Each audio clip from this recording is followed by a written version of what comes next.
Chances of getting you on one of these rides? I already did one. What'd you do? Guardians of the Galaxy. How'd we hold up? Old House of Terror. Yeah? No problem. Really? Off my way through it. But we didn't have all the captains participate. We had one choose not to. So. Would you like to call out that captain? I'm not going to call him out. I'll let you guys figure it out. So it's safe to say they were more nervous about that ride than facing Oklahoma? I would say he was very nervous. So he didn't want any part of it. But they had one bow out too. So, so it's even? It was even. I was going to be the tiebreaker, but since Lincoln went, I went. So we tied it up. Bring back old memories. You go to Disney back in the day? I did. I tell you what, I was like a house. It was, what's it called in Florida? I think it's House of Horrors. Yeah, I did that a couple times, and my kids loved it more than I did. Good to get these so-called quote-unquote distractions out of the way and then get you guys locked in later in the week. Well, I think the distractions are there throughout. We've got events. They got different things for the players playing. It's good for them to get their mind off of it a little bit. We try to recenter them each day with meetings and practice and keep as much of a normal routine as we can for the week. It's tough to be normal when you're out here. How much of a help is the bowl in terms of being able to mix in the fun, but also knowing that you guys have work to do? Well, I think their primary responsibility is the fun. We've got to make sure our kids have the right perspective. Because when you come to these events, you got to be careful. I mean, there's times that you even forget there's a game. And that's the central point. And we've got good leadership on the team, and we're trying to make sure they understand that. How was practice this morning? What did you guys get accomplished? It was good. We got back out there, broke a good sweat. It was good and warm. A little unseasonably warm for our guys, and I thought they pushed through it, and we challenged them to trust us and understand that they got to go. It's going to be a high-tempo game, and that's the way it was last year against TCU. We had guys that got winded in that game, so we want to make sure we're in good shape.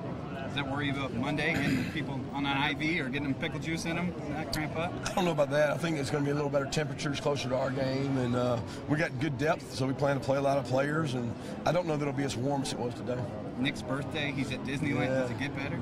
Doesn't get any better than that. I think he enjoys it. He and Davin Bellamy, I think, are both shared a birthday, so we gave him the ability to break it down today and some birthday licks to enjoy it. He said he wasn't interested in that Guardians of the Galaxy ride, but they got him on it anyway. They got him on it.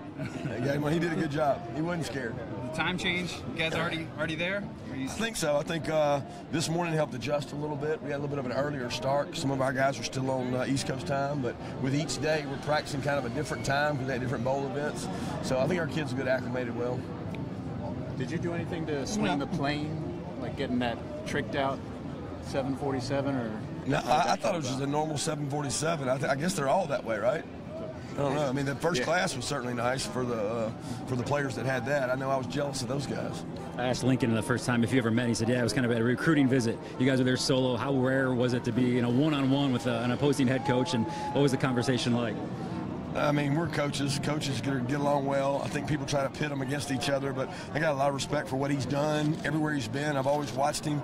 I know at East Carolina they did a tremendous job, but yeah, I saw him at one of the high schools and bumped into him, and he's very similar to me. He's young and he enjoys going to recruit by himself. He doesn't need somebody to take him around, so we have that in common. I know this is a business trip, but how strange is this for when you're coming to a place and you have roller coasters going on behind you? Crazy. It's a little different. I'll be honest, I've never done one in this kind of backdrop, but it's unique. I feel like you're in a director stand. Is it going to be a challenge to get kind of into football mode? I mean, because you go around LA is LA, and it's not like there's Rose Bowl banners everywhere. People are into their own thing here. Right. I think the big thing is on the focus for us each day to recenter and just remember what your purpose is. And you almost have to beat that into their head because it's easy to forget. Now, they knew coming out here. They knew today. But day 2, 3, 4, I've always thought that, it's easy to grow tired of a setting, a place, a hotel room. You got to be careful.